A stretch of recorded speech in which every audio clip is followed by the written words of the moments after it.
আপনাদের সবাইকে আমন্ত্রণ জানাচ্ছি ইসলামী ব্যাংক পিএলসি ওয়ার্ল্ড নিউজ টুডেতে। আপনাদের সাথে আছি আমি রাহাত পিনা। শুরুতে জানিয়ে দেব আজকের শিরোনাম।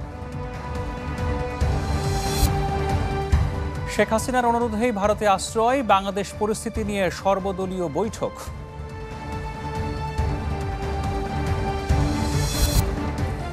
সব পক্ষকে নিয়ে সংলাপ করতে চায় জাতিসংঘ, সংখ্যালঘুদের নিরাপত্তা নিশ্চিতের তাগিদ।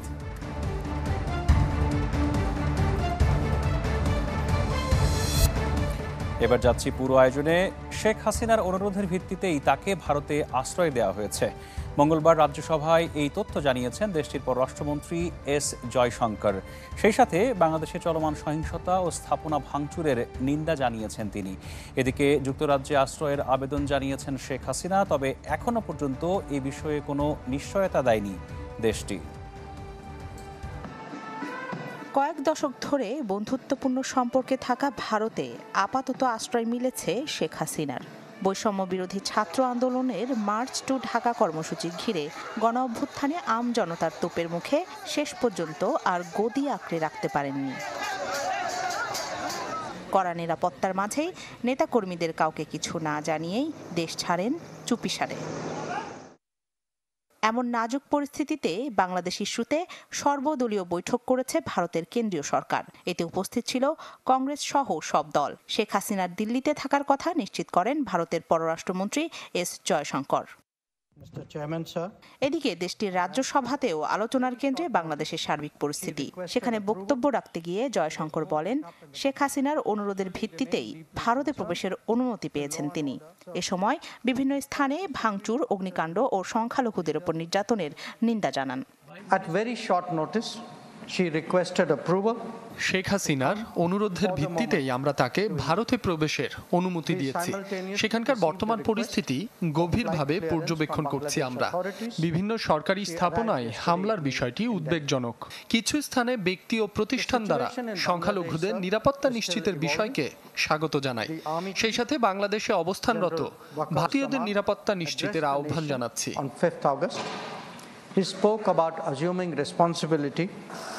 সরকার পতনের পর বাংলাদেশের চলমান অস্থিতিশীল পরিস্থিতি ঘিরে সীমান্তে উচ্চ সতর্কতায় ভারতের সীমান্তরক্ষী বাহিনী বিএসএফ।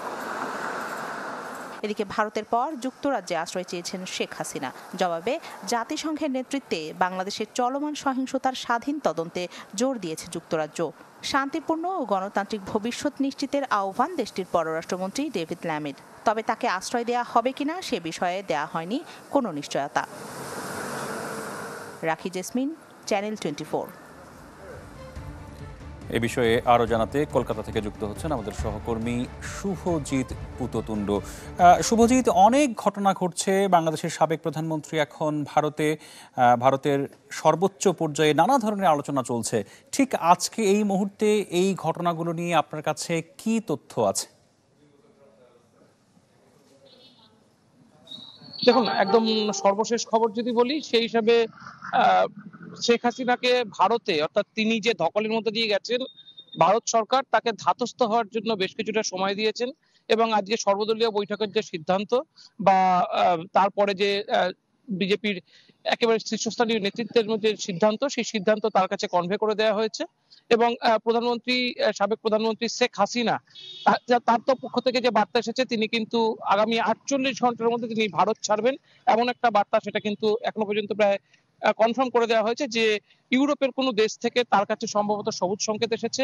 নিরাপত্তার খাতিরে কোন দেশ বা তিনি কোথায় থাকতে চলেছেন সেটা পরিষ্কার করা হয়নি, তবে আগামী 48 ঘন্টার মধ্যে তিনি ভারত ছেড়ে সেই দেশের উদ্দেশ্যে যাবেন, এটা পরিষ্কার। আজ সকালে তাকে যে বিমানটি, অর্থাৎ বাংলাদেশ বিমান বাহিনীর যে বিমান ভারতে তাকে নিয়ে এসেছিল, তিনি কিন্তু সেই বিমান রেখে দিতেও অস্বীকার করেছিলেন, কারণ তার ধারণা ছিল এই বিমানে যদি তিনি ওঠেন কোনোভাবে তাকে হয়তো বাংলাদেশ ফিরিয়ে নিয়ে যাওয়া হতে পারে।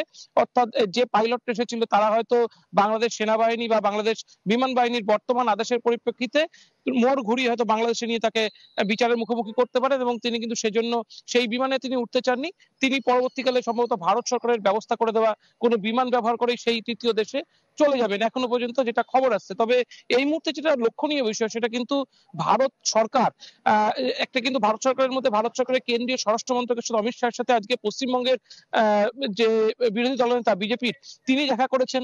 পাশাপাশি ত্রিপুরার মানিক যে ত্রিপুরা মোথার যে ত্রিপুরার এই মতো সবচেয়ে বড় মাপের নেতা ত্রিপুরা মোথার একেবারে কর্ণধার বলা যেতে প্রধান বলা যেতে পারে প্রদ্যোৎ দেববর্মা, তিনি কিন্তু উদ্বেগ প্রকাশ করছেন। সবার একটা দাবি যে বাংলাদেশে সংখ্যালঘু অত্যাচার হচ্ছে তাদের দাবি, এবং তারা বলছেন যদি বাংলাদেশ থেকে শরণার্থীর ঢল নামে এই শরণার্থী তারা নেবেন না, তারা সীমান্ত খুলবেন না।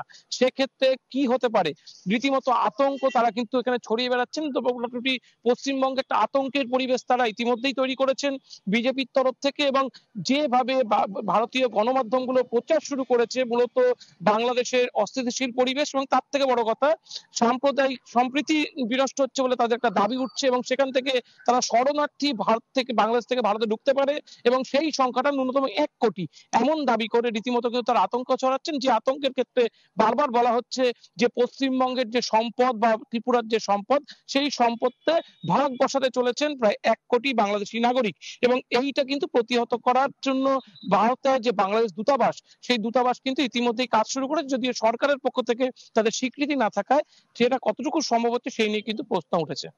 রাত শুভজিৎ, অসংখ্য ধন্যবাদ আপনাকে।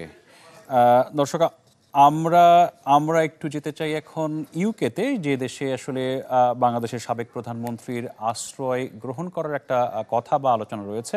সেখান থেকে যুক্ত হয়েছেন মিল্টন রহমান। মিল্টন, জানাবেন যে আসলে কোনো ধরনের আপডেট আপনার কাছে আছে কিনা, আর ইউকেতে যাওয়ার ব্যাপারে বাংলাদেশের সাবেক প্রধানমন্ত্রীর যে চেষ্টা বা প্রক্রিয়া, এ বিষয়ে কোনো তথ্য আপনার কাছে আছে কিনা? জি, একটু আগেই যেটা বলছিলেন যে বাংলাদেশের সাবেক প্রধানমন্ত্রী তিনি এখনো ভারতে রয়েছেন। এখন এই যুক্তরাজ্যে তিনি অ্যাসাইলাম চেয়েছেন, অ্যাসাইলাম সিক করেছেন, কিন্তু এখানকার হোম সেক্রেটারি বলেছেন যে বাংলাদেশে যে ঘটনাগুলো ঘটেছে গত 2 সপ্তাহে সেই বিষয়গুলো তদন্ত সাপেক্ষে তখন তারা এই বিষয়টি বিবেচনা করবেন। কারণ এখানে অ্যাসাইলাম দেওয়ার যে নিয়মগুলো রয়েছে তার মধ্যে প্রধানতম যে বিষয়টি দেখা হয় সেটা হচ্ছে যে যদি কোনো অ্যাসাইলাম আবেদনকারী যে গণহত্যা কিংবা মানবাধিকার পরিপন্থী কোনো ঘটনার সাথে যুক্ত থাকে তাহলে সাধারণত এই দেশ কাউকে আইনি কোনো সমর্থন বা আইনি কোনো সাপোর্ট দিয়ে থাকে না। তো সেই বিষয়গুলো এখন বিবেচনা করা হচ্ছে।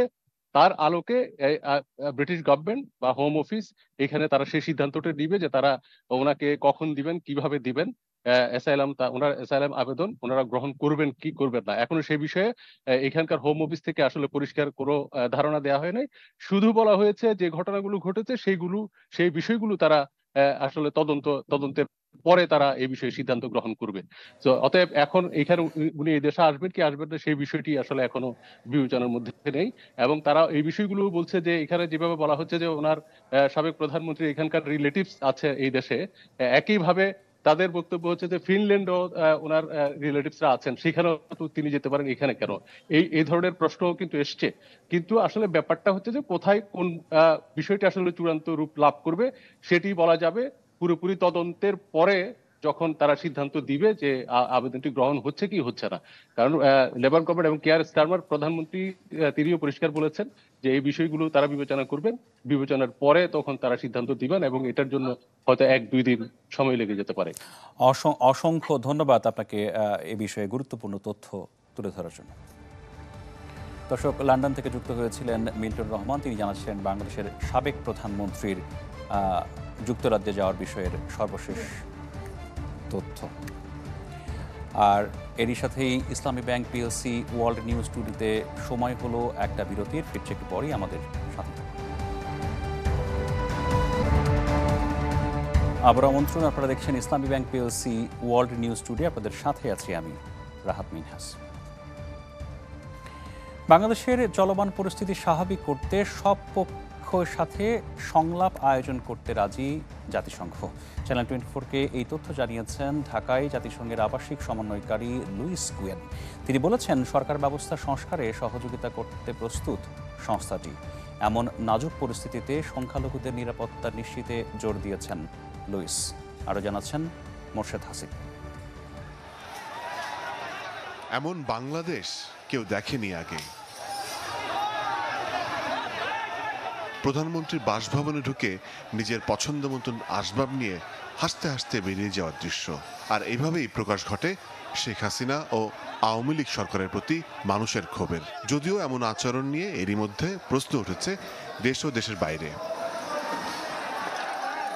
এমন পরিস্থিতিতে কি ভাবছে বাংলাদেশের বিদেশি বন্ধুরা জানতে চাইলে জাতিসংঘের আবাসিক সমন্বয়কারী লুইস গুয়েন বলেন, বাংলাদেশের চলমান পরিস্থিতি স্বাভাবিকে সব পক্ষের মধ্যে যে কোনো প্রকার সংলাপে আয়োজন প্রস্তুত জাতিসংঘ, প্রস্তুত মৃত্যুর ঘটনা অনুসন্ধানেও। আমরা সকল পক্ষের মধ্যে আস্থা জোগাতে সংলাপ আয়োজন করতে পারি। এই মুহূর্তে এটি খুবই গুরুত্বপূর্ণ। সেই সাথে আমরা মৃত্যুর ঘটনার নিরপেক্ষ তদন্ত বা অনুসন্ধান করতে চাই, যেন কোনো প্রকার সন্দেহ না থাকে। মনে রাখতে হবে, আস্থা জোগানো সবার খুবই জরুরি।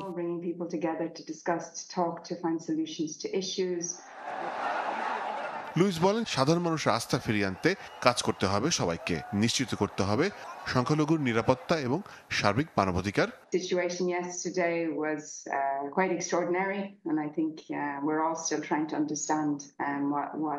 গতকাল যা দেখলাম তা বলার মতন ভাষা নেই। এরই মধ্যে মাত্র কিছুদিন আগেই প্রাকৃতিক দুর্যোগ দেখেছি, তারপর এমন অভ্যুত্থান। এমন পরিস্থিতিতে সকলের মানবাধিকার নিশ্চিত করতে হবে, সংখ্যালঘুদেরকেও দেখভাল করতে হবে। All of those people and those communities are still underwater in some cases.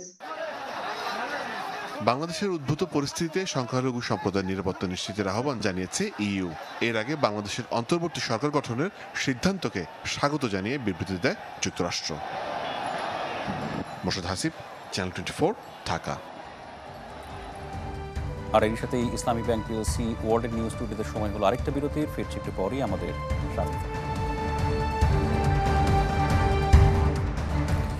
স্বাগত আরেকবার। আপনারা দেখছেন ইসলামী bank PLC world news today. আপনাদের সাথে আছি আমি, রাহাত মিনহাস। যুক্তরাষ্ট্রের প্রেসিডেন্ট নির্বাচনে ডেমোক্রেটিক দলের প্রার্থী কমলা হ্যারিসের রানিং মেট হিসেবে বেছে নিয়েছেন টিম ওয়ালসকে। বর্তমানে মিনেসোটা অঙ্গরাজ্যের গভর্নরের দায়িত্বে আছেন তিনি। মঙ্গলবার তার নাম ঘোষণা করেন কমলা। এতে নভেম্বরে মার্কিন প্রেসিডেন্ট নির্বাচনে কমলা জয়ী হলে ভাইস প্রেসিডেন্ট হবেন তিনি। একসময় স্কুল শিক্ষক এই রিপাবলিকান নেতা সবসময়ই ডোনাল্ড ট্রাম্পের বিরুদ্ধে সোচ্চার ছিলেন। তিনি উইসকনসিন ও মিশিগানের মতো সুইং স্টেটে দলের জন্য ভালো কিছু করতে পারবেন বলে আশা সংশ্লিষ্টদের।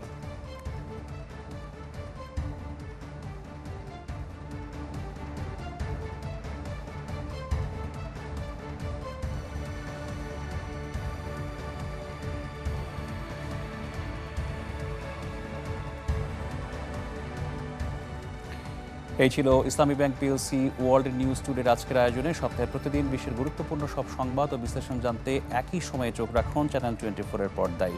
এছাড়াও দেখতে পারেন ফেসবুক পেজ ও ইউটিউবে। এতক্ষণ সাথে থাকার জন্য ধন্যবাদ সবাইকে।